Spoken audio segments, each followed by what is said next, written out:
when I was a child, I lived next to the airport, and there in Dubai they used to have these Dubai Air Show. Oh, okay. So it's brilliant to see that. Like, there are different fighter aircrafts with, with Colors and everything, with the different flags, and, so different countries would represent. So I always was fascinated by that. I always wanted to become, so I wanted to become a pilot, and then I realized there's a lot of responsibility that you're carrying. About 300 other souls is your responsibility. So I was like, okay then. And I'm scared of flying. Okay. Oh, you're scared of flying? Yeah, I'm scared of flying. So, because I had an experience like while I was traveling back from Coimbatore to Dubai once, to Sharjah once. It just happened like a turbulence. And just a bit, and I really freaked out after that. Oh, it was severe then? Yeah, it was severe turbulence. Severe turbulence, and it just dropped. Oh, yeah. So then on the happens, runway? No. Then while you're flying, sometimes there are air pockets. So then the flight just drops. Sometimes it happens with a pressure difference. Okay. It's safe. There's absolutely no problem. But it happens sometimes. But then that really, tension. that really. Because of that, I was really scared, and I was very young at that time. So I was like, okay, I'm scared of this, but I don't. So then I was like, you know what? I don't want to become a pilot. Maybe not, but then let me try. But I always wanted somewhere related to airline on the ground. Not up air, not up in the air, but then somewhere in the ground I can help the people get in and go.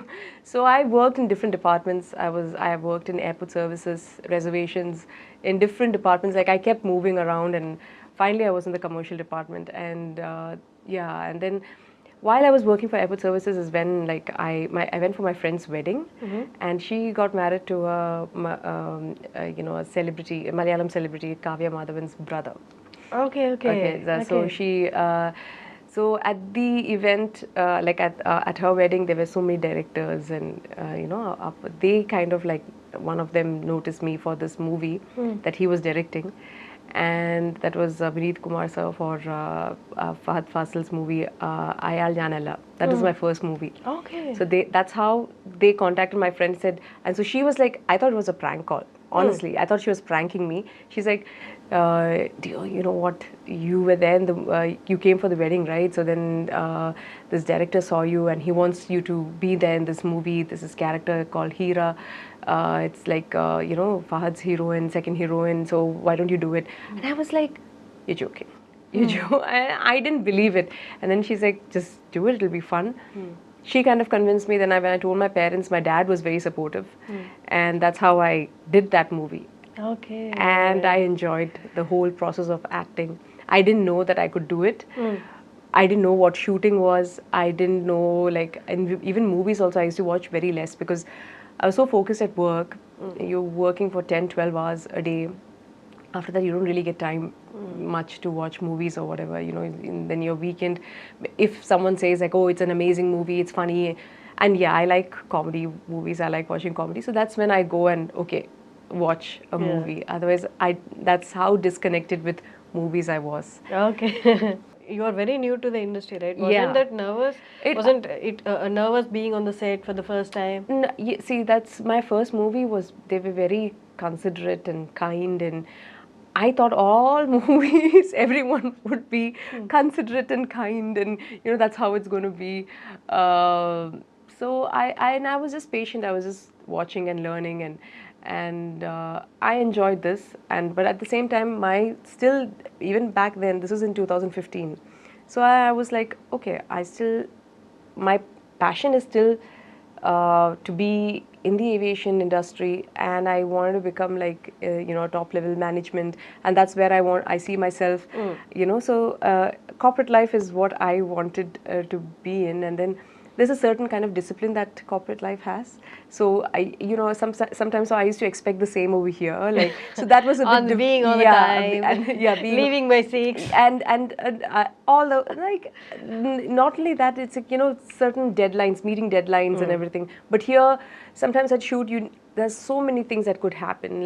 Nothing. Even if you plan to the T, there will be something that's that might be. So that's where you have to be prepared at all times. I was not ready for that. Okay. So, so I didn't know that. Like I was like, no, but then they said that tomorrow is my shoot, and then I'm supposed to be. Why am I here? Why am I waiting here? Like one morning till evening. When is my shot ready? Okay, you thought Yeah. the moment you come, they'll take my shots, and I'm like, okay, that's.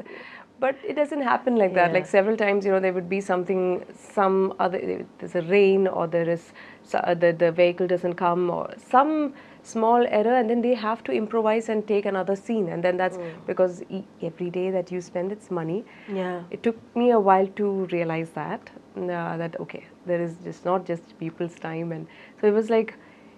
I enjoyed the process of acting, like being on screen, turning into someone else, and that was very magical for me. Like I really, and I did. You can live another life in the same life. Yeah, and from somebody else's perspective and somebody else's character, you're giving life to it, and thinking about that person, how they will think, and that was very interesting for me. And I mean, I enjoyed that part of it, and I used to go back work, so unpaid leave. So then my second movie happened with Jitu Joseph sir and Prithviraj sir. Was my second movie called Ooram. The village, that one? No. Another one. This is a Malayalam film. Okay. Ooram it's called. Jitu Joseph sir was the director, and the lead was played by... When was your first movie released? 2015. 15, okay. Yeah. This was in 2016. So my, like from the previous movie when it released, I got called for the second movie. And so that's what, every time it's happened like that, like my previous movie gets me the next movie. Okay. It's been always like that. I've been lucky that way, touch wood, that, and but after Ooram, I took a 3-year break. Okay. Because I got promoted in Dubai, and I couldn't take time off. For Ooram, I had to take 2 months of unpaid leave, and I realized that but so many movies that came to me became a hit. I had to turn it down because I couldn't take time off. So then there was a pinch, I started watching movies differently, like understanding now that I understand the process, what happens behind the scenes. Exactly, yeah. So then, like when I started watching movies, I started seeing it in a different. And I used to be like, okay, if I did this, how would I do it? So that kind of thing, and then that missing feeling. Yeah, and and whatever you do when you go back at a desk and you work, you won't get that satisfaction. Exactly. Yeah. Once you see, once you're in here, and my first director, he had told me, Vinithan had told me that you wait and watch. Once the cinema bug bites you, and you will definitely come back. You will not sit. I said, no, that is my passion. I want to know. I'll become. My God, I'll become the vice president. And no, my goodness, no. And then he was like, no, you're going to come back here. This is what's going to happen. And then I was like, oh. And he's so right about it. Like, exactly. Yeah. And I'm thankful to him for my career. Like, every director of mine, the trust that they had in me, like, to give me that character and that role. I was like, yeah.